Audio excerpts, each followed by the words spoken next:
You're now tuning in to the Ambitious Views podcast, where we share unique perspectives on storytelling within film and television from the past, present, and future. We're here for a good time, not a long time. So let's get to it.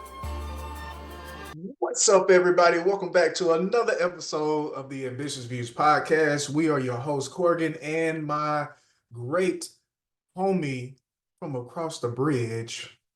Blaze, how you doing, Corgan? Good. How about you? I'm good. I'm great. Good. Good. Seems like this weather got you mellowed out today. Sure.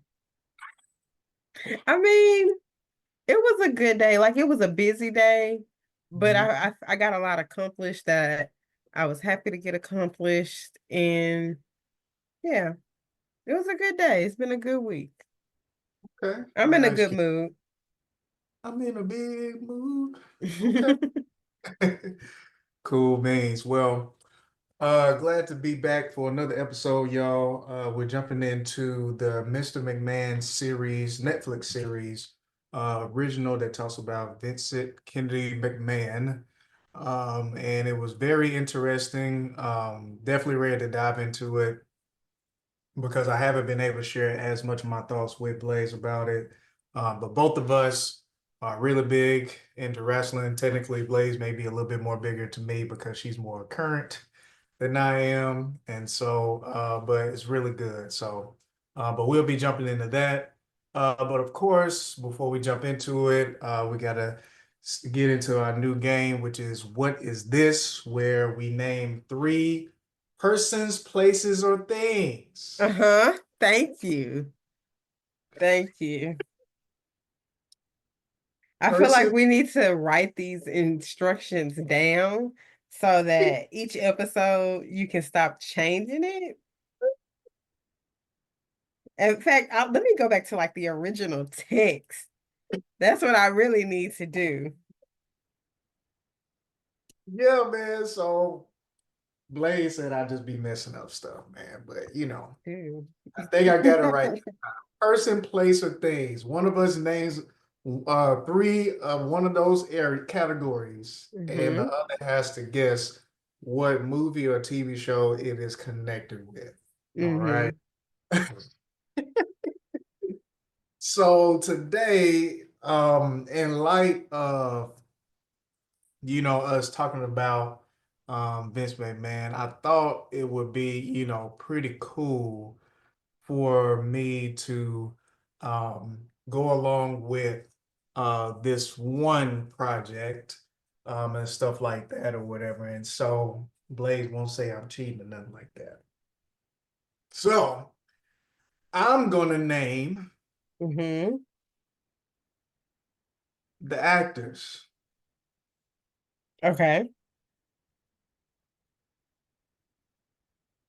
We're gonna see what you got. All right. Okay. Stephen Brand, Okay. Dwayne Johnson,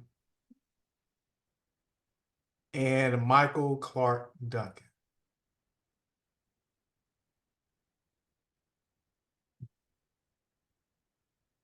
Even Brand.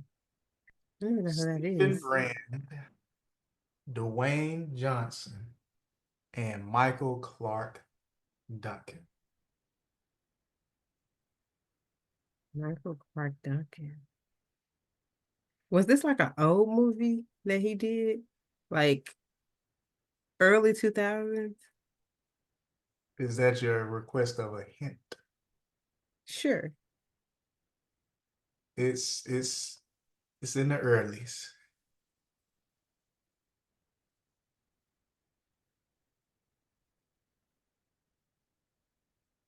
In the earlies. Oh, wait.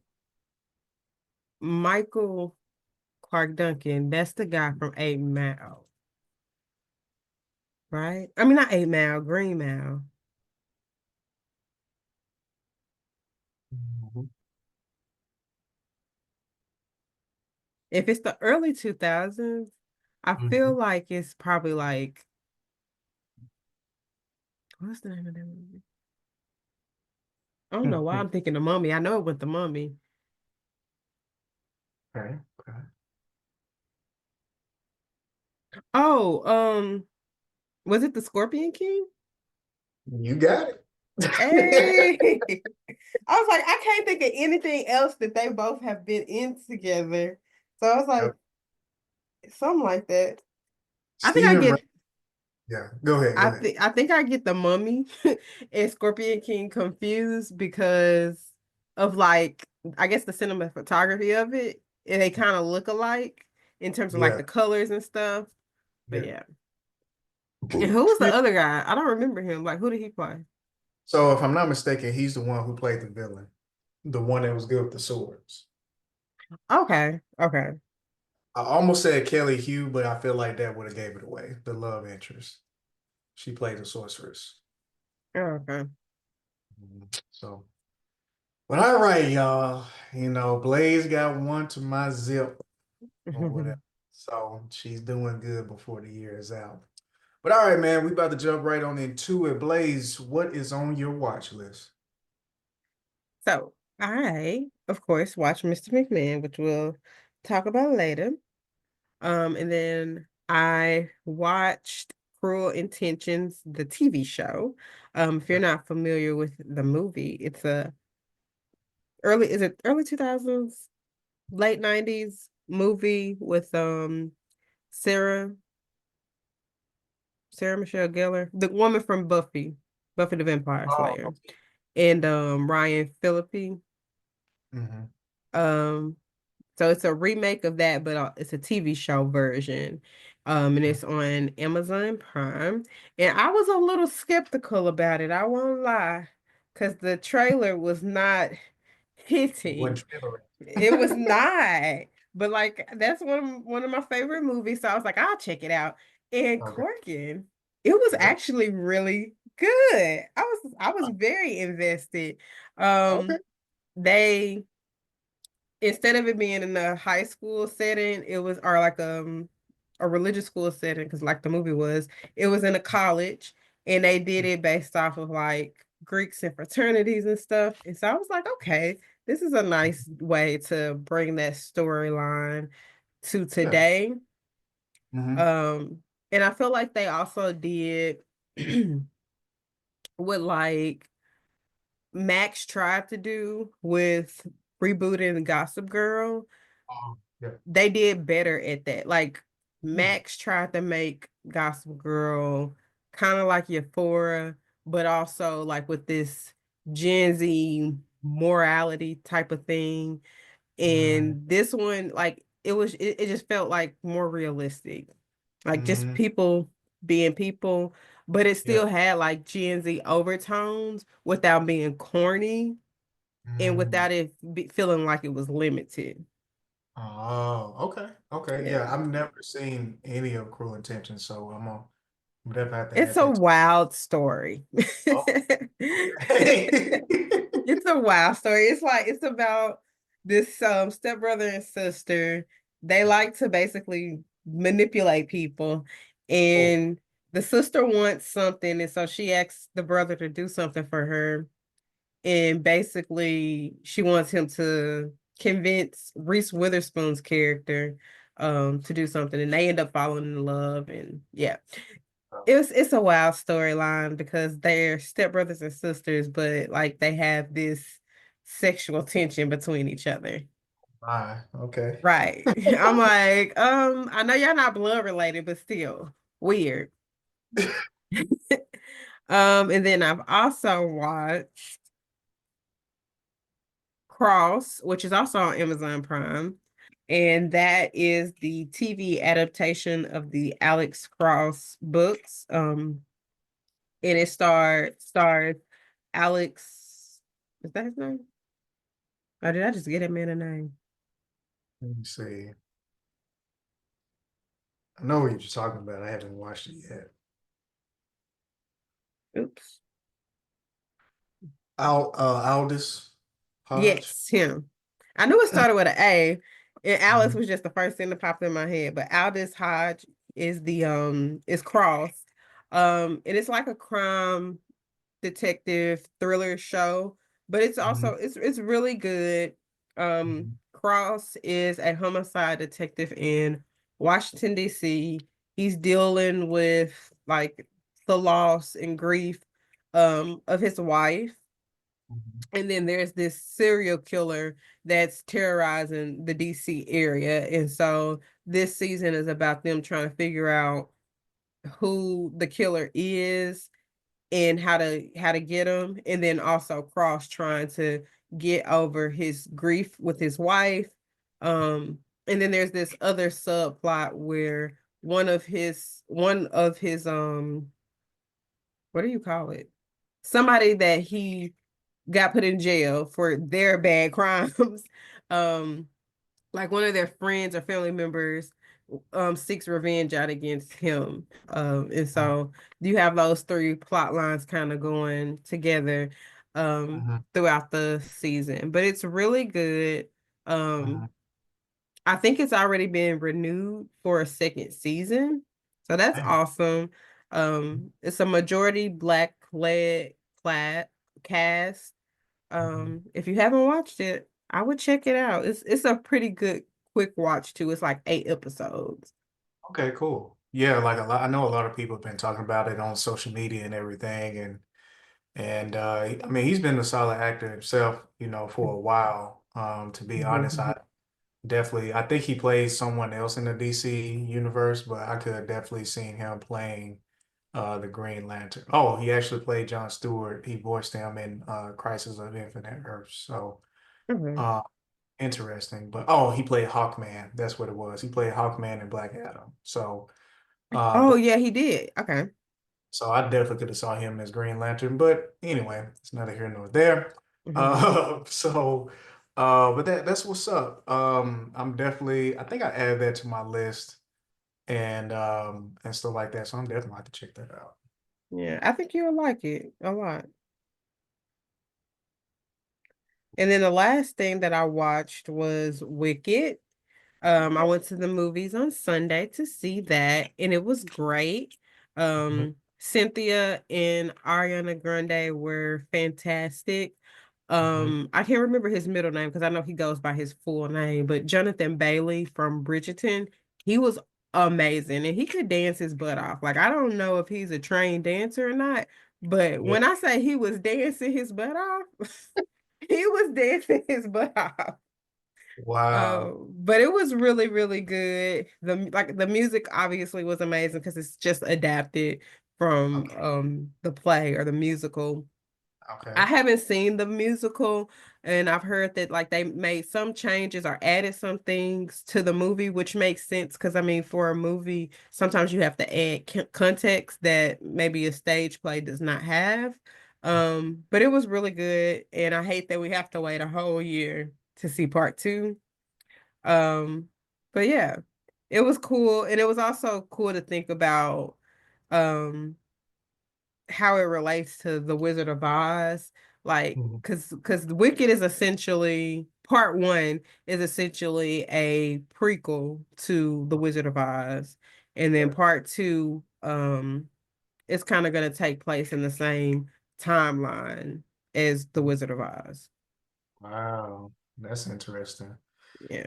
Yeah, Wizard of Oz is definitely a classic and set the tone for many ways. I remember growing up and watching that when it used to come on TBS, especially when cable was primary thing, man, and just kind of caught up in the story.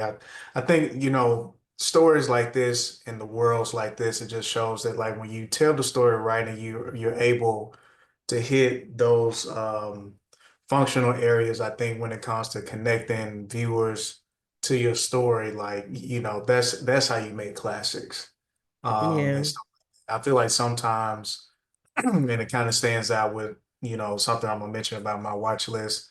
I think, sometimes as writers, we have to make sure that we're not over telling or undertelling something and not assuming that, our viewers can't comprehend or can't relate. And it's very important, I think, to, adapt to that and channel that when we're writing and stuff. But because I mean, it's a classic story and it's truthful stuff. You're talking about courage and all the aspects of just moving forward in life. So I'm definitely looking forward to see. I've heard a lot of great things. I was wondering how it was going to really perform like all three of the films and stuff like that. So, but I've heard some good things from Wicked. So No, definitely gonna. um I definitely recommend watching it.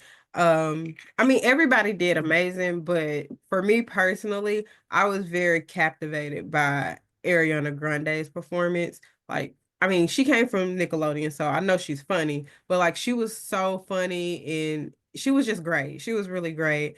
And I wonder if there's any like buzz already for her and Cynthia and even Jonathan, for like Oscar buzz and stuff. Wow. Wow. I'm definitely interested to see this then. So, um, cool. I will say, like you mentioning that, Sing Sing is starting to get some buzz. Yes, yeah, I was gonna tell you they're gonna actually bring it back to the theater next month. Yeah, I saw that. I really hope, which, we'll see, you know what I'm saying? I don't know, man. It would be nice if I can get in contact with the producer and see if they will be willing to allow, screen it here again, or Hmm. work with local theater to see. But yeah, if it definitely comes, Blaze, I really want you to see it. It's my favorite. Like it's crazy because if I'm not tripping, Sing Sing like Origin came out This year. this this year. So Yeah. yeah, I would say, those two films for me have been my favorite films of the year. Okay. Um, so yeah, but man, Sing Sing is just gosh, yeah, I'm ready for you to see that. But yeah, it has I think they won or done well with the Gotham awards along with Spirit Independent Spirit, which is it's something that kind of takes place leading up to the Oscars. That's a pretty recognizable platform to get. So, but yeah, so. But cool. So as far as my watch list, not too long either. I finally got to watch the film The First Step. I actually got to meet the producers, I mean, meet one of the producers of this film, whose brother also, who is Brandon Cramer, directed it, but Lance Cramer, who I consider is a film friend of mine, they did an awesome job with this, and basically, it follows Van Jones, who is known in the medium political space as being big about social justice, along with just representation when it comes to talking about different things in the political spaces, especially commentary. And so it follows Van Jones with pushing for the First Step Act. And so it's really cool because you get to pretty much see around the time when um, Vice President Kamala Harris, how she was, where she was at the time, within the Senate and everything like that. And then also how Kim Kardashian comes into play in the political side. So when we start talking about um, um, criminal justice reform and everything like that, and it's like, where did Kim Kardashian come from? She came around this point in time when they was filming. So, Okay. but it's really good. You get to learn a little bit more about Van Jones.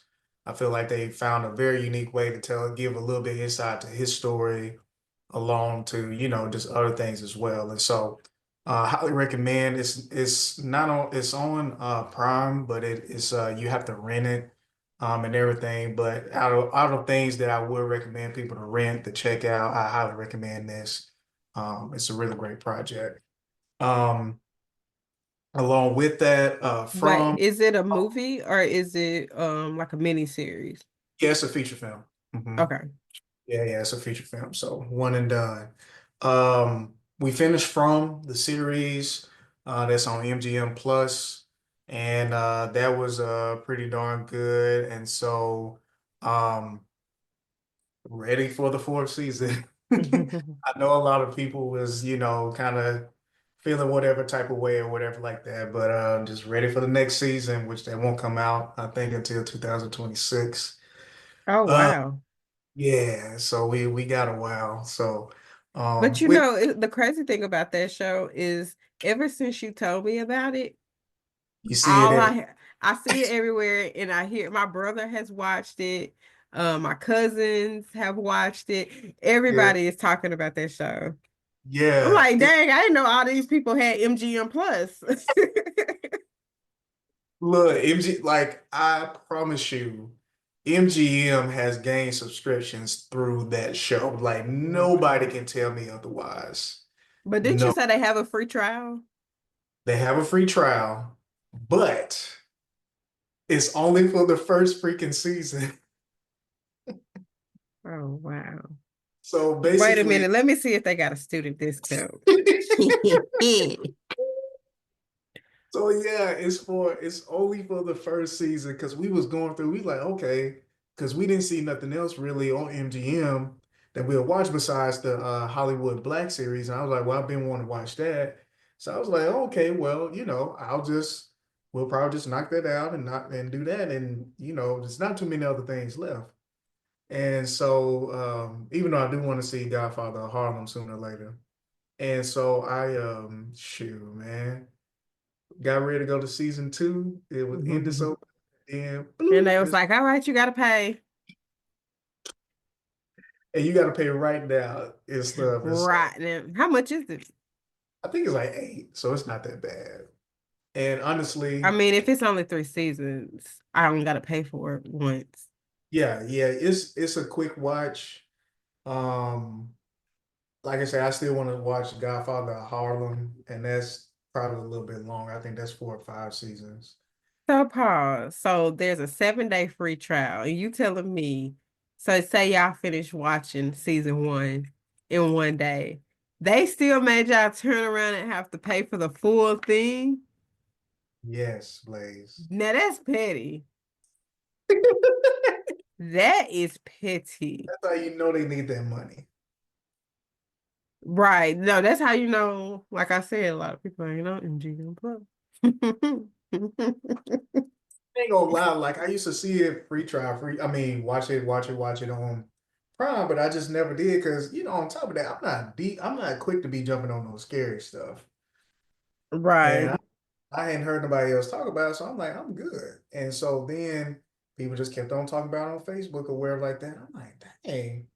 And so then I mentioned it to Audrey, and sometimes she the one that kind of edge and push me on, because that's how we end up watching Hunting at Hill House.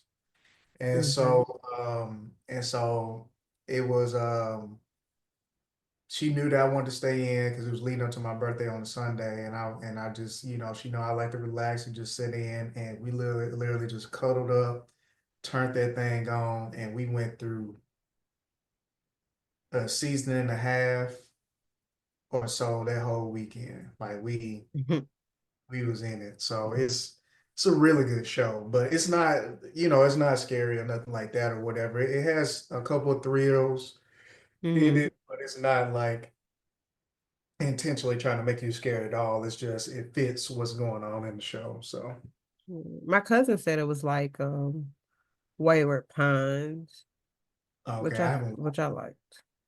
Oh, Okay, it's gotcha. pretty good. I think it used to come on Fox. It's probably on Hulu now. Okay. The last time I looked, it was on Hulu. Yeah, the closest I used to tell people it remind me of is Supernatural. Just not as supernatural, and only dealing with one creature and stuff like that. But yeah, it's good, Blaze. Yeah. Oh, I mean, just reading the first line from it, that's very Wayward Pines. Oh, From okay. unravels the mystery of a nightmarish town that traps all those who enter. And that's kind of how Wayward Pines was. Like it was Mhm. like this town that was kind of detached from everything else around it. And like they didn't know what the life like was on the outside.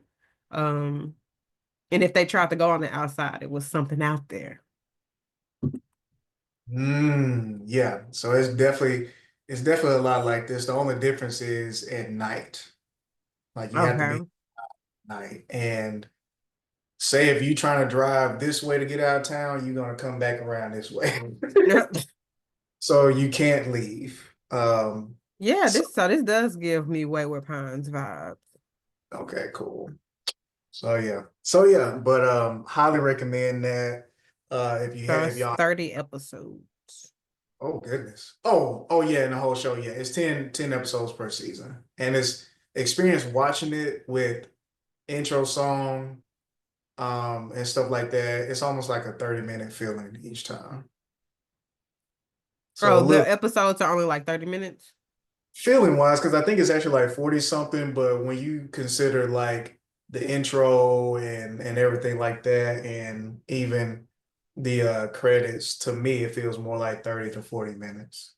Okay. Uh, yeah. So it's actually because, well, I will say it'll be sometimes by the time you thinking more is about to happen, the episode ends. Like that's how it kind of is. So, Mhm. um, but definitely, and also storytelling wise, I'm curious to know what your experience would be with it because to me, honestly, Blaze, it reminds me a lot of um Attack on Titan.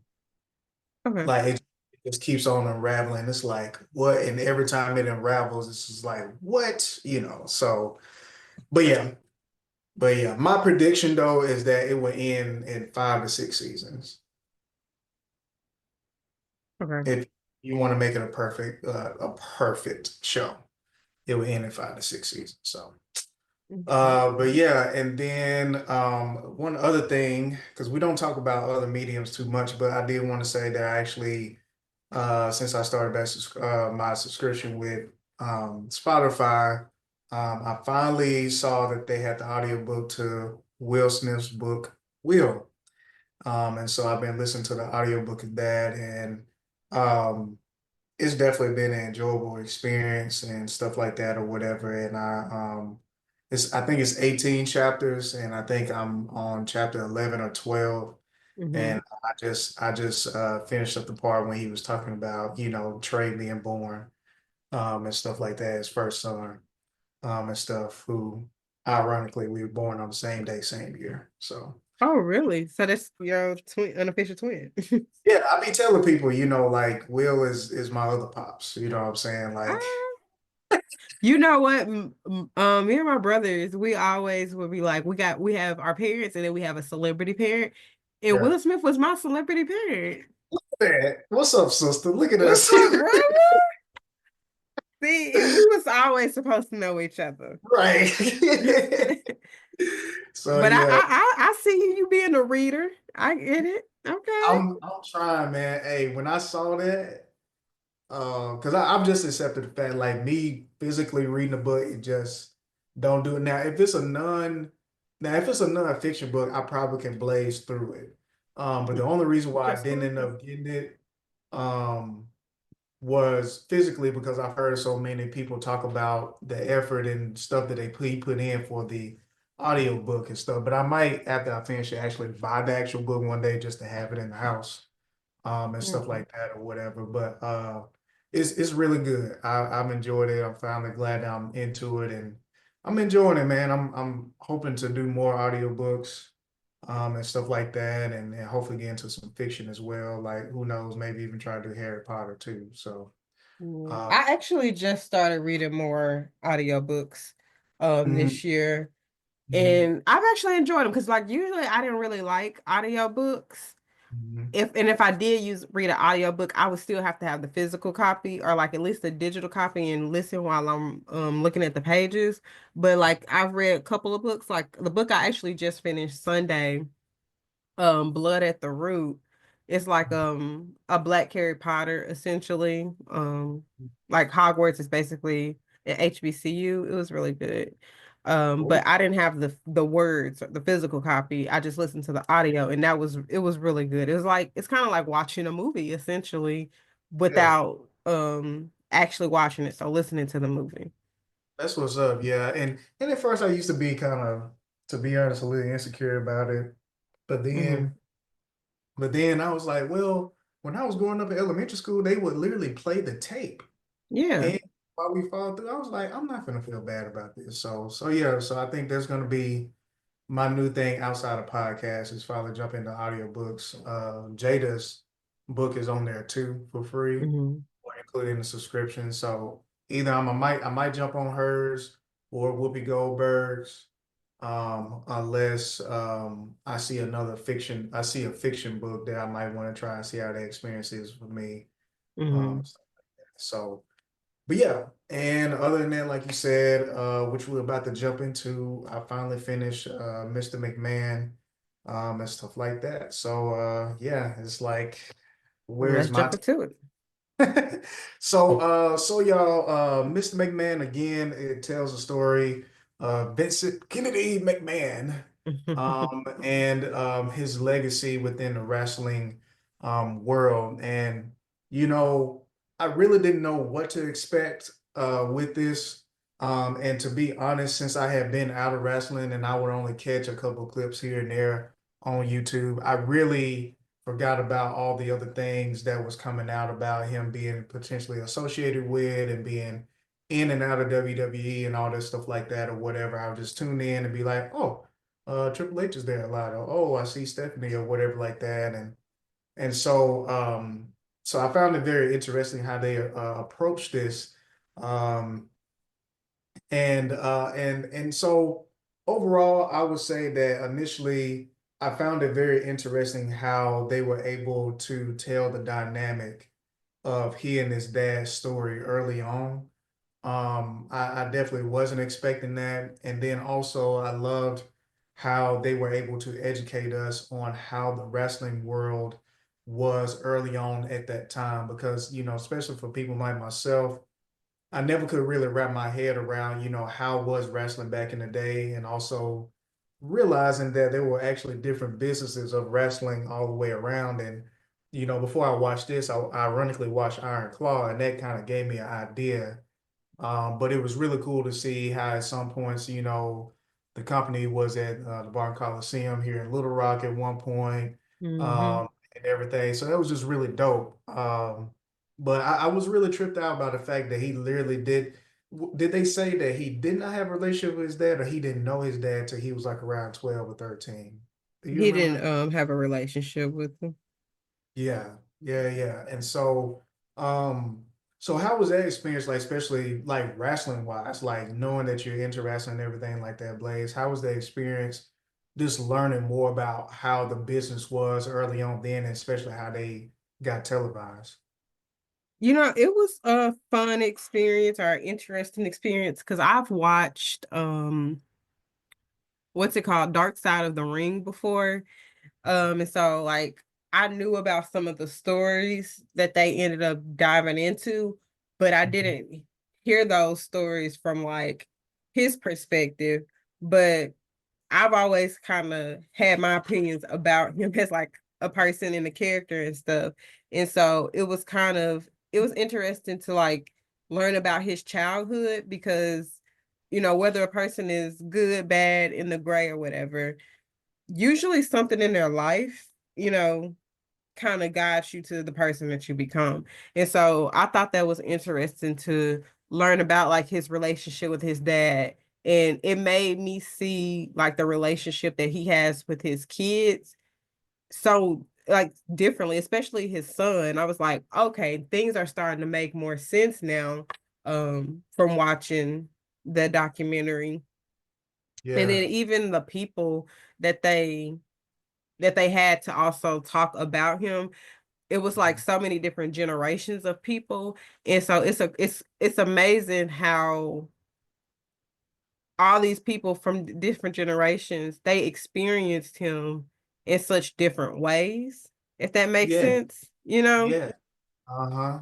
Uh-huh. Most definitely. Because I did find it very interesting the selection. Like I wish we could have a conversation with the producers and director of their selection choice of who they had. Because Booker T number one was the last person I would have thought to Hmm. have been on there. Bret And Hart was the last person I would have thought that would have been on there. true, true, which thankfully he was, because like even that whole segment, like it was just Hmm. great to have him there in the speech, Yes, you know. Um, and I found it very interesting how little Shawn Michaels was in there. I did Um, too. you But know, also, in there more than I don't him. feel like Sean, if he don't have to do stuff like that, he doesn't do stuff like that. That's like what I get from him. You know, Okay. I feel like he kind of wants to be more so behind the scenes now. So Mhm. it kind of makes sense as to why he Mhm. probably didn't want to be a part of it. I don't Yeah. know. Yeah. Yeah. Yeah, very interesting. And like you said, like early on, like you said, it's kind of all the relationships, the way you do things coming from something. And it was not to jump the gun, but it was almost like he was expecting himself out of Shane. Um, Yeah. and in the end, and that wasn't Shane, but Hmm. doubling back, shoot, what I was gonna say, and the different experiences thing, like number, they kept on saying like the Vince McMahon character is not the same one in life, and I kept on squinting my eyes at that. I think that they did that on purpose. You know, Netflix, they really be investigative journalists. Like they do all these interviews and then they finally find a theme. And so they like find every tape that has this phrase in it. So I definitely think that they did that on purpose. I mean on purpose. And plus it depends on who they asked. You know, Yeah, people who were really close to him were like, oh no, it's not really, and then other people were like, no, it's him. But or some like what I conclude is that over time it kind of became him. You yeah, know, like yeah, if you constantly are playing this person, because wrestling, Raw, SmackDown, they're like the only two like shows that have been around for as long as they have that are every single week. You know, yeah, so if you're playing this same character sit for like the last what 30 years, right, 40 whatever years, like you that does start kind of to come into who you are. You do yeah, start to bring that stuff home. yeah, yeah, most definitely, and it kind of blends into what they were saying about like especially when you're developing the heels and the baby faces and stuff like that. And it's also like, which I feel like what made them great, what and why they kept on winning is they found a way to blur the freaking lines where at times you didn't know you kind of started thinking as an adult, like as a child, like I thought it all was real, you know what I'm Yeah. saying? I But it mean, was, when they blew him up, when he died, I thought that was real. Like I remember 'cause that was the time where like I was really big on just like researching stuff on my own. As soon as yeah, that went off, I'm all on Google, I'm on Yahoo.com trying to figure out like why ain't nobody talking about this? Somebody just died. And I was yeah. like, oh, I'm being a mark.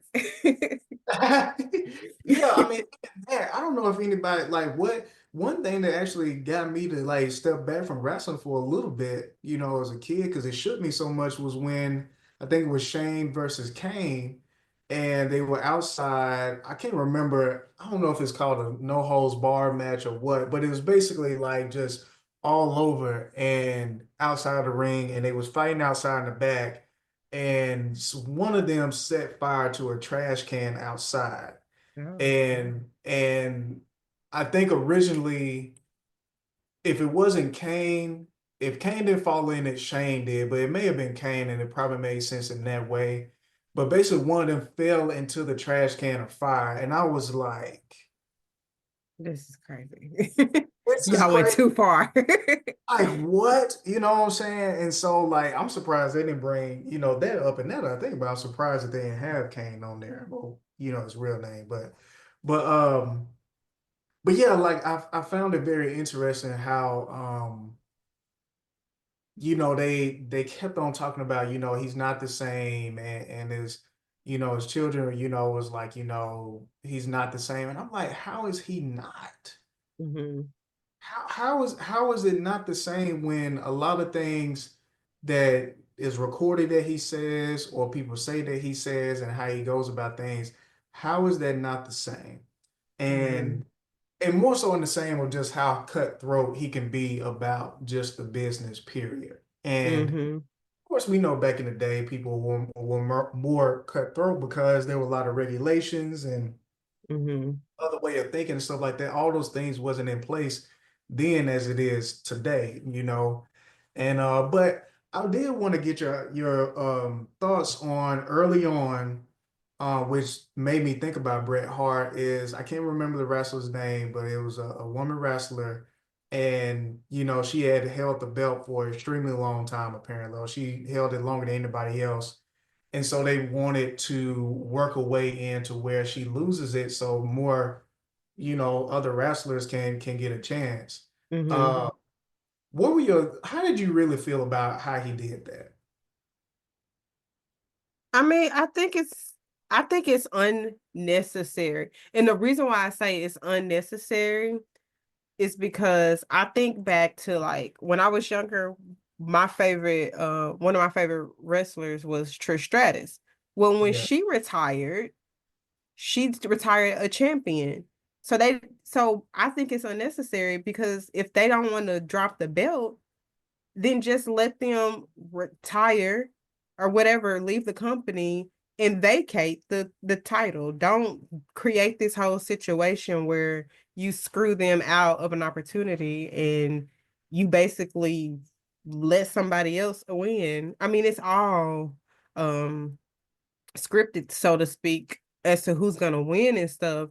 But it's like it's messed up when the people that are in the ring are not in on it because we're talking about their life. Like somebody can do something and it can end up worse than what you expected. And so changing something like that and not including a person that's in it, that's in the thick of it, that's just disrespectful to me, to the business of it. And it shows that you just don't respect that person in the work that they put into your company, regardless of if they're leaving or whatever. Like if they want to leave a champion, let them leave a champion, and now you can do a freaking tournament to crown a new champion or something like that. But So I with didn't that, like it. yeah, so but with that though, remember she didn't want to accept another script of losing the title at all. Mm-hmm. Like but she wanted to keep wrestling. But with Brett, from my understanding, from what I remember, he was getting ready to leave. And just because they bad blood, he definitely screwed him over. But if I'm not mistaken, like I think she just didn't want to accept a new storyline to where she would lose the title, even though she was Um, still want to wrestle. So that's why I was kind of like, you know, do you have the same sympathy for her as you did for Brett, you know, in that situation? Like, would mm-hmm. you have been like, unless you want to leave this company or wherever like that, is basically is going to get bad for you? um,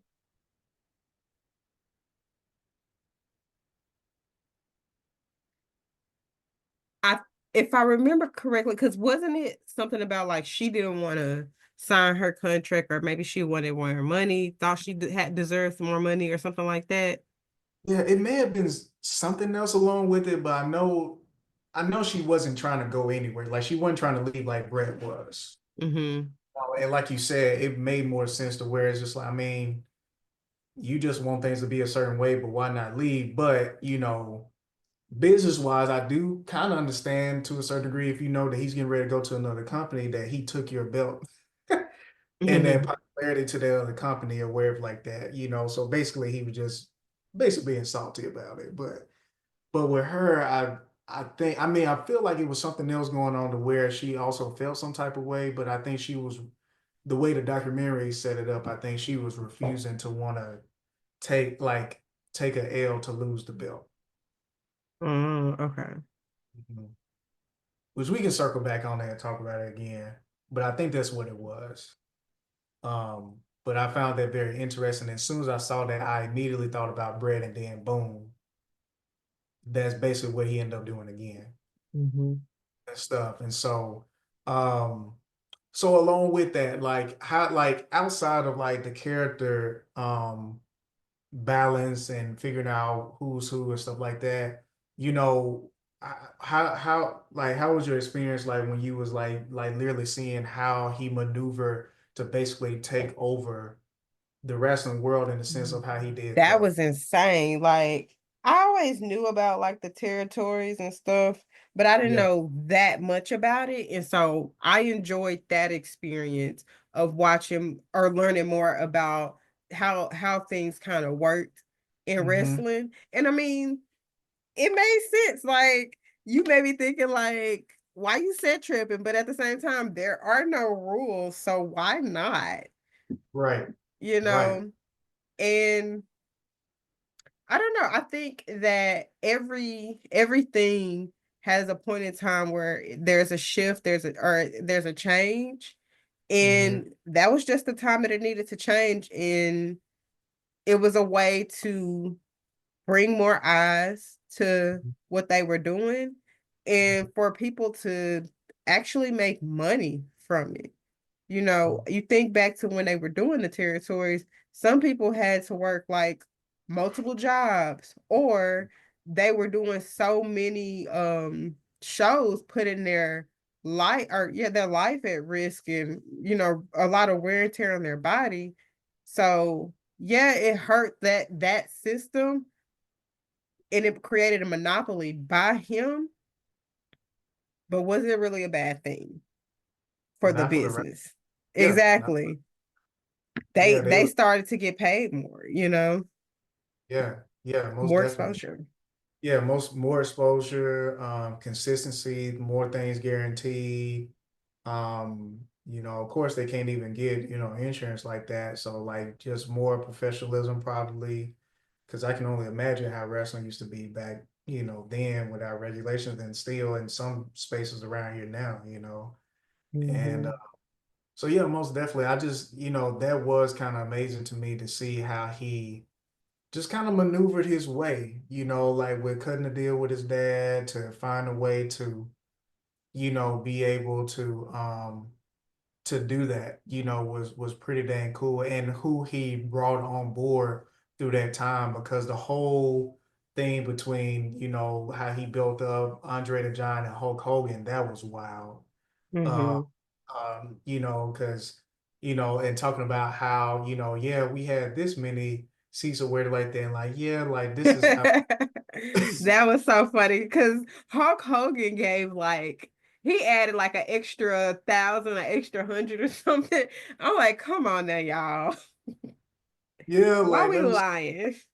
yeah, that was so funny. That was so funny. And so, um, But yeah, I think the issue with that is like they're trying to be so specific about the number, but really, and that's what makes it funny. But that's also what makes people look at them like, are y'all lying about da da da da da? But it's not really about the number. It's about the atmosphere, the vibe. Like they could not believe at that time that they accomplished that they were able to get so many people to come to this event. Like, look at what we did. And so I think that's why there's so much discrepancy about the number because for them, that was probably a really big moment. Like, dang, look at what we did. Look how many people here, you know? right. And, everything going smoothly and all that stuff like that or whatever. And then I think about it, I'm really surprised, and I know he had a medical scare, but I'm really surprised they didn't have Ric Flair to be a part of this because I think he would have had a lot of insight. I think at Um, that point, Ric Flair was under, and he may still be under contract with AEW. And so that may be why. oh, okay, okay, okay. See, I didn't know he had went over there. Dang, AEW getting everybody. No, go. Um, so speaking of other branches and stuff like that, I loved Monday Night War. Uh, oh man, that was so good. The only thing that it really surprised me, unless they trying to work on something else, which I'll be surprised if they do, I was surprised they really didn't talk more about DX. you know, just the idea of it and everything like that, and really digging into how big of a deal, in my personal opinion, that was at the time, and stuff or whatever like that. Were you surprised about that? Mm. Especially for them to talk about NWO so much. You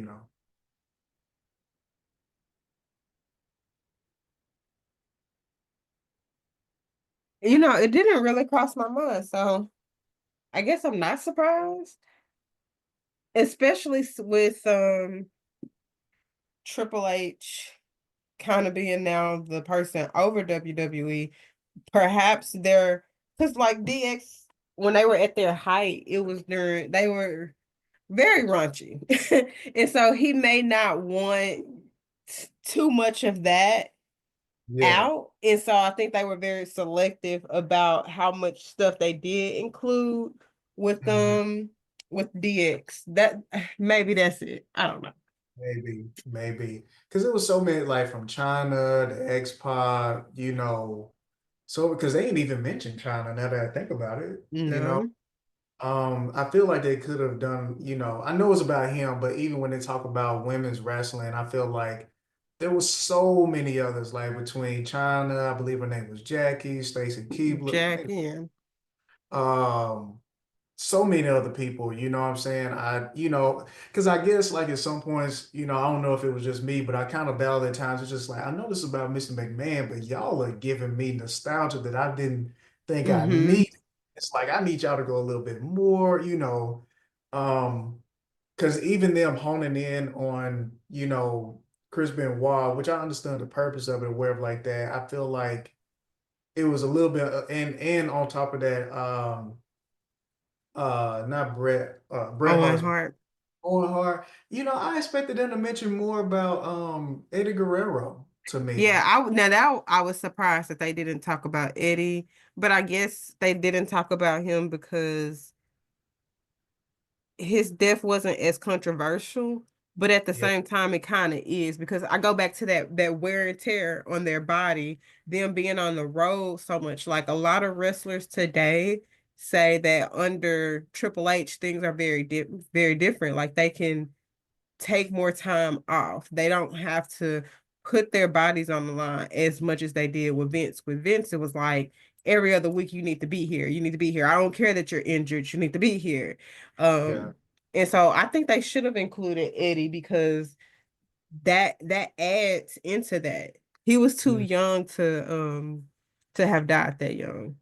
Yeah, and it's just, I just feel like it was more of a story right there that I definitely think people would have appreciated and stuff like that, because I don't feel like Eddie is fully like he got his flowers and stuff like that. I feel like it's one of those things out of all the deaths in WWE, I feel like Eddie's death hit the most in the For me, 2000s definitely. Yeah. because people were constantly wearing the armbands, EG Mm-hmm. like that, so many of them. So I found that very unique how they didn't, have that in there and stuff like that or whatever. They touched on him just a little bit, but it was more so an association of like, you know, um, steroids and stuff like that or whatever. But Mhm. yeah, like I was surprised, especially since they did talk about like the controversy with how women were used and booked and stuff. I was surprised that they didn't also touch on race more and ethnicity Mhm. more because Yeah. that's been a controversial thing. Stuff that he said on camera, on the show, but also stuff that he said to people when the cameras weren't around. Yeah. And I believe it, because he's so in your face and all this stuff like that or whatever, and just the culture at that time, like I can definitely see how, ain't no telling what was said and people just shrugged it off just because at the end of the day we have to keep in mind, yeah, they was on TV and stuff like that, but it wasn't like they was making millions of dollars back then Right. um, and stuff or whatever. So, but yeah, like I thoroughly, my favorite timepiece and focus of the whole entire project is the whole Monday Night War between him and WCW because I saw Goldberg and I saw Monday Night Nitro and I remember NWO, but I never did remember Eric Bischoff from WCW at all. Really? No, I never remembered him from that. And I You was know telling what? I don't really remember him from that. I remember him from his time Raw, on Raw. Yeah, when he he was the was general the manager. worst. Oh man, the all-time heel general manager ever. Yes, Like, he was very good at his job. oh my gosh, man. Like, I remember being a kid, like, man, I will fight you, bro. Like, Yes. Oh, Yes. so so just seeing that, that was wild. And the crazy thing is, I'm forgetting his name, but the person over, or was it Tom Warner? Not Tom Warner. What's it, Tom? That was over WCW or 10 See? Yeah, Yeah, Tom Warner. they HBO's getting ready to release a documentary about him. Really? I'll be interested to see that just based off of what was in this doc about him. Yeah, yeah. So I'm ready to see that. And so, but I really, really like that. What segment that you did you really enjoy, Ooh. or Mm. topic, I or did enjoy. I enjoy, but I guess was interesting or enjoyable, whichever one. No, I also enjoyed the Monday Night War because, like you said, it brought back all these memories and stuff. Mhm. I guess maybe the screw job episode because Oh yeah. we got to hear from so many different people, so many different perspectives.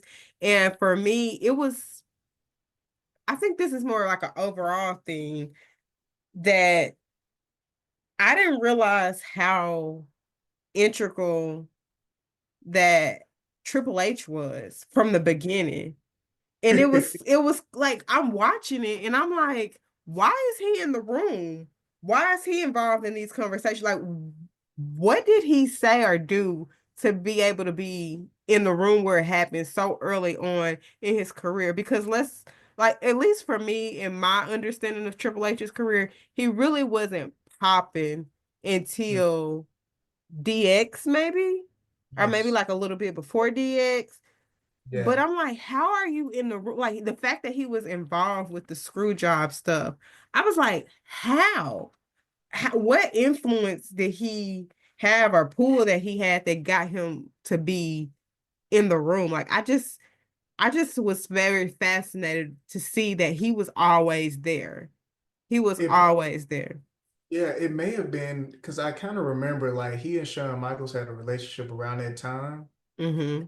Makes me wonder, and that's why I said I feel like they should have kind of it would or not should have. It would have been cool if they could have elaborated more on the true birth of DX because Mm-hmm. I feel like around the time that DX was rising, there was also the building of his relationship with Stephanie. And for him to say that even Vince was encouraging Stephanie to give him a chance too, um, I feel like that just kind of shows like, how early on and how in he was and how long he's been in the game. But no, like the documentary about Undertaker's career um back in the day. And well, it was either his or The Rock, and he literally used to go by Hunter Hearst Helmsley. And Mm-hmm. so like kind of like a proper, guy Yeah. you tell. Mm-hmm.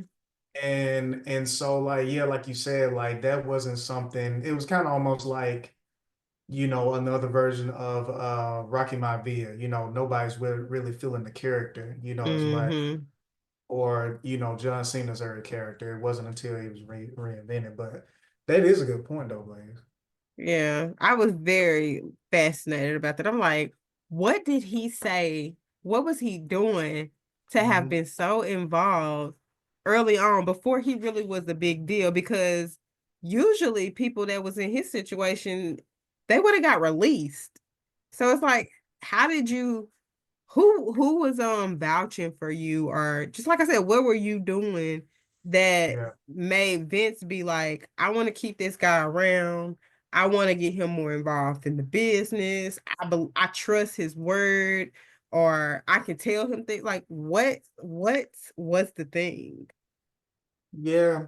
And now that you say it, and that kind of goes along, they focused on The Rock and they focused on Stone Cold. But I really don't feel like, and I feel like we passed this for The Undertaker to just be sitting up there and just talking normal. They should have elaborated more on The Undertaker's response, like relationship with him, since he was like, because it seemed like he didn't disagree with nothing that Vince Oh did. no, it seemed like he very locked in. Vince could do no wrong, which And interesting. yeah, Yeah. And and along with what's that? And Triple H, I feel like they didn't do justice on telling more of their story. Like Shawn Michaels is big, but I feel like everybody kind of understands his story. Like, which I feel like they could have, let's even backtrack. The fact that I really, I mean, Stone Cold and Rock are one thing, but what's his name? Uh Undertaker and Shawn Michaels kicked off. Hmm. Like they were the first ones in 1990 to kick it off. And like I found it very interesting that there wasn't an alignment of talking about them because I mean at the end of the day, like, Shawn Michaels like is raw. Like he's cemented in that culture where like that. But then even outside of that, like even though Triple H does an extremely great job playing the heel, like Hmm. he's Shawn Michaels is like a goat. He's definitely a goat. Yeah.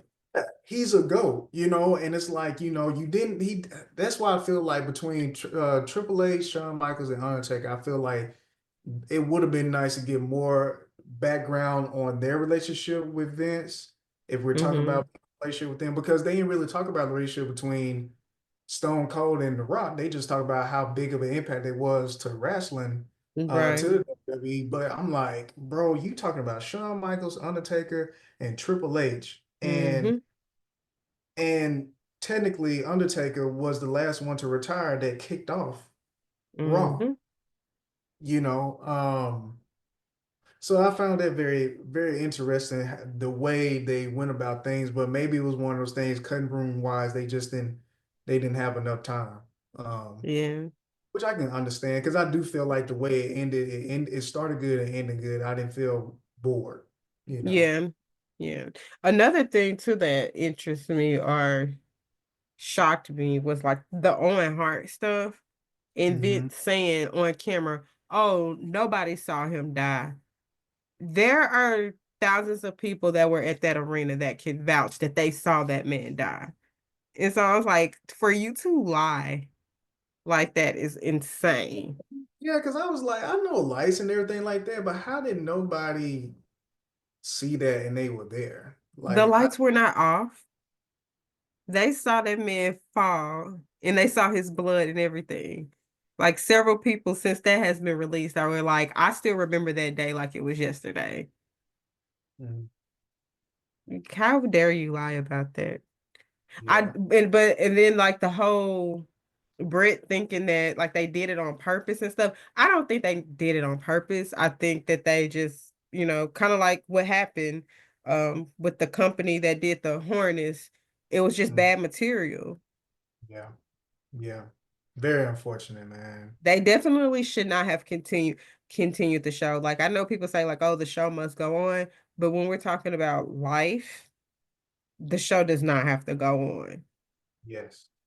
Yes. Because now you have thousands of people who were there that day that live with that trauma of being like, I was there that day that somebody died, and Mhm. we just continue like nothing happened. On top of them wrestling, like falling and running over his blood. Over his blood, like that is wild. Yeah. And then another thing that was crazy was I did not remember that Vince McMahon tried to start his own football league. I was like, what was this man thinking? Because that sounds like an awful idea. And to see how it declined so quickly was hilarious. Like football, wrestling is good. One, because it's that's this thing, telling stories and stuff. That's not really what football is for. Like Yeah. people want to see football. That was Yeah. insane. I don't know how he accomplished getting like beyond on what NBC and ESPN probably. Mm-mm. Yeah, I mean, hey, this when you're making that money, that's when you can go and play and and do the things, from him even doing the bodybuilding thing, which really made a lot more sense. Because I used to be like, why is this man so buff and the rest of these other folks? Like, when did he get in shape for this? But now it makes sense that he's always admired, that industry, as Mm-hmm. much as he has and stuff like that or whatever. Which makes sense as to why, like, people talk a lot about how, like, Vince prefers like the really beefed up big guys and stuff versus like a small guy. Like you probably were not gonna get hired by Vince if you were short and skinny and stuff like that. Like you had to be super buff, and it's because he probably just he liked that look. He thought that that look meant wrestler or a star. But honestly, we've seen it. Like, no, it doesn't. Because Shawn Michaels is not the biggest person, No, but when I think about the goats of wrestling, he's definitely at the top of my list. most definitely. Storytelling, in-ring work, all of that. Like he's there. Oh yeah, most definitely. Like if anybody, I feel like created the most drama within the storytelling aspect of wrestling, it was Shawn Michaels. The way he would sell special moves to where, the exhaustion, like I mean, it's still like that moment where he fought against Ric Flair, the retiring match or whatever like that. Like, Oh yeah, that was that's iconic. Yeah. Oh man, and so him jumping off of things, it's just kind of like, I mean, the Heartbreak Kid, man, it just Heartbreak fit. Kid, HBK. Yeah, man, so yeah, like that the ventures and stuff like that were very interesting, along with the different ventures that they had tried to spread out, with the restaurants and everything like that. I definitely found that, Oh yeah. very interesting and stuff, and yeah, In hindsight, like really the restaurant thing could have worked. I think the issue was he was trying to do too much at once. yeah, You know, maybe not try to do a restaurant in a football league, not a team, a league. This guy said, I'm not buying a team. I'm gonna start a whole league. No, no. yeah. That really tripped me out, man. I wasn't expecting him. I didn't know a lot of those branches were coming off of wrestling and stuff like that on his behalf. And, I think one of the things, and now that I think about it in hindsight, it's very unique how they kind of ended with this with the story is telling the dynamic of he and Shane Mhm. and just how that was. It was unique to kind of hear from different perspectives of how people felt about their relationship, and again, it was kind of like a blur of lines of like, yeah, this is happening in the ring and on television, but I found it very interesting, unless at that moment he felt like they was in a good space or he didn't want to go there because his family. But it's Mhm. almost like he didn't want to be more realistic with how he and his dad's relationship truly was. Yes, that's exactly how I felt. And I kind of not that like I didn't like him or I did or disrespected him, but I kind of felt like more respect from Shane watching this because it was like one of those things where you can tell he knows exactly who his father is. And because that's his father, like he's gonna protect him. But at the same time, like it was smart of him. I get why he removed himself from the company. He was like, let me just save my relationship instead of letting this get nasty or, saying what I really want to say, exposing this or exposing that. So I was like, okay, I get it. I get you now so much more because I always wondered why he stopped being so involved in the business. Yeah, and it makes a lot of sense, and yeah, like that was just really, even them talking about, his match and what he did, and then being backstage, and everything, just very, very unique. Even when the dynamic of talking about, what, Linda, his wife, and Stephanie, went along with, and what he wasn't as cool with, very unique, very unique Hmm. dynamic between the Very four. unique family dynamic. And yeah, Yeah. very. very much Yeah. so. Like My that. when I was on my work trip a few weeks ago, my boss, he had watched it, just casual watching, and he was like very shocked by the stuff. He was like, I did not realize that he became that person. And he was like disgusted to hear about the stuff that he would suggest about Stephanie, like the storylines and stuff. And I was like, yeah, that man did stuff.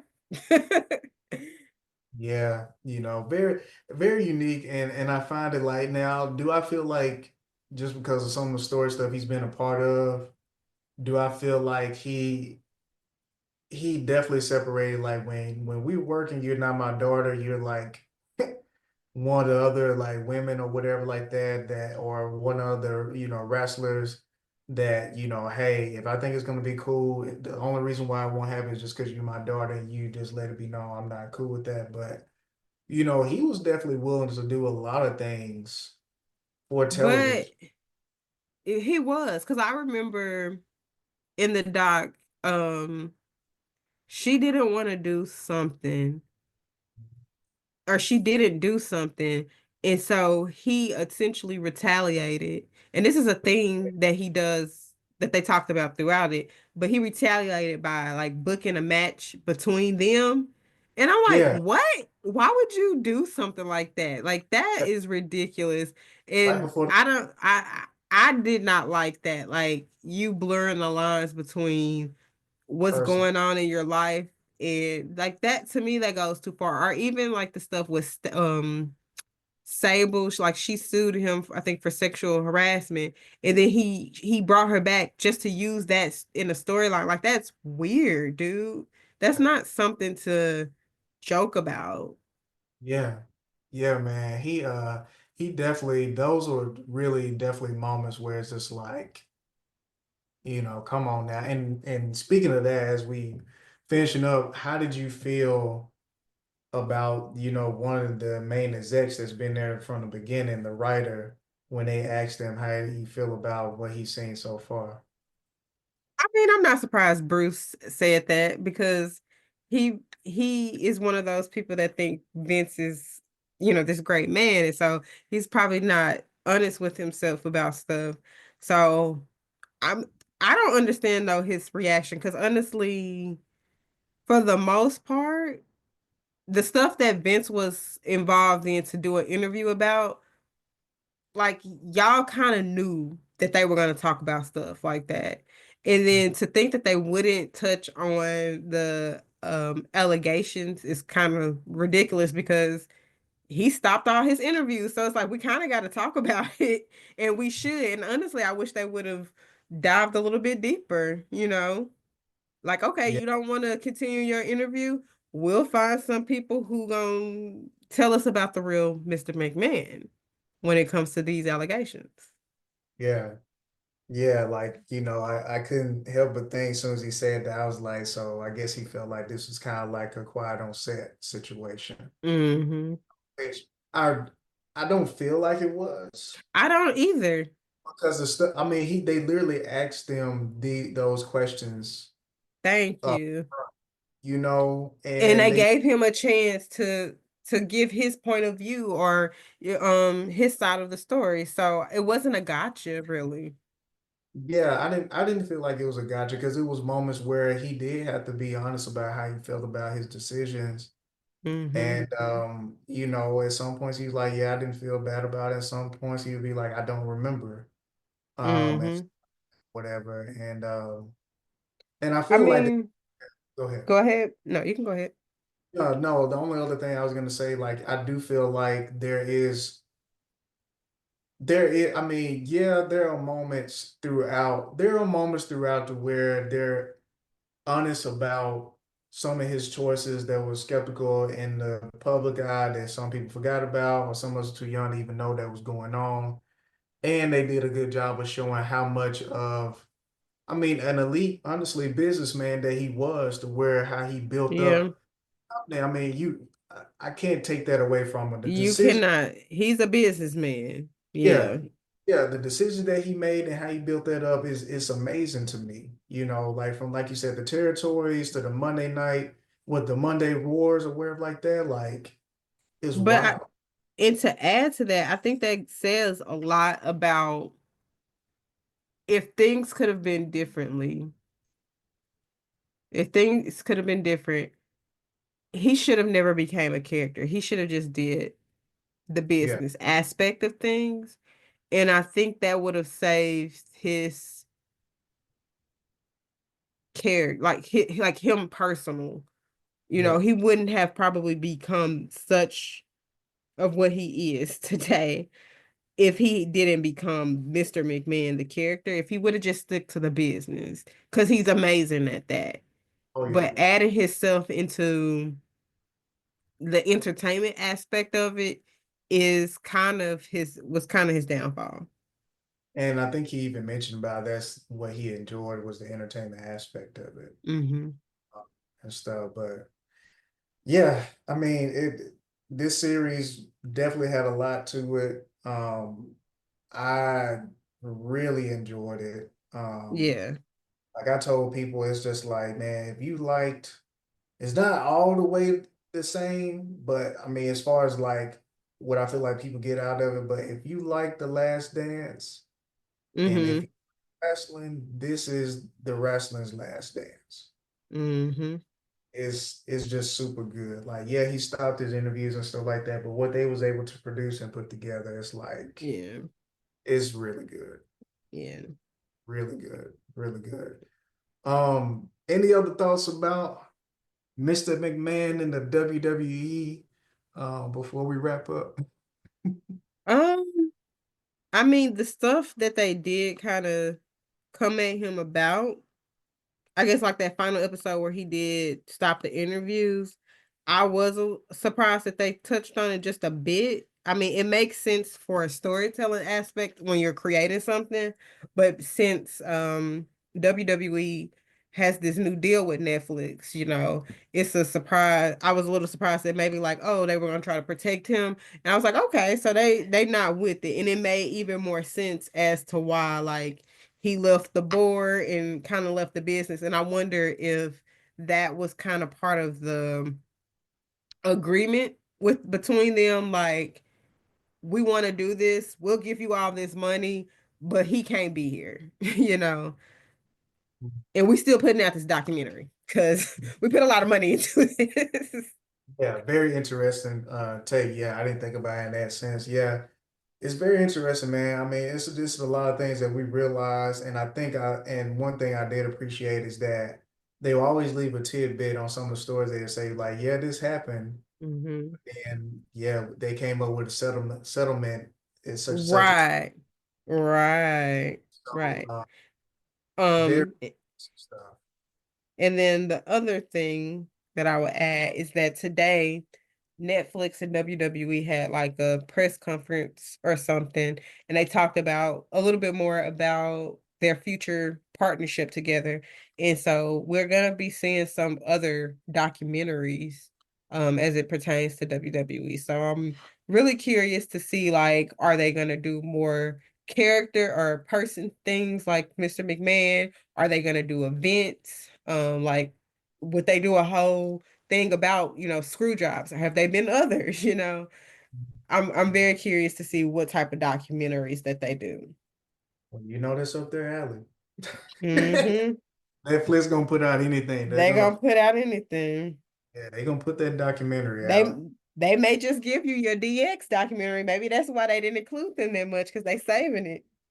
Yeah, because I think I may or may not bought one back in the day, but at now this point, I guarantee you, like it's not like it was like then. Even John Cena's thing, one of the things that I always remember that I know that was outside of wrestling is understanding like how he got used to like how he got into bodybuilding before he got into wrestling Hmm. and stuff like Yeah, that. And I actually listened to his interview on Club Shay Shay, and he talked a little bit about like how he was able to get into wrestling and the stuff with bodybuilding. It was really good interview actually.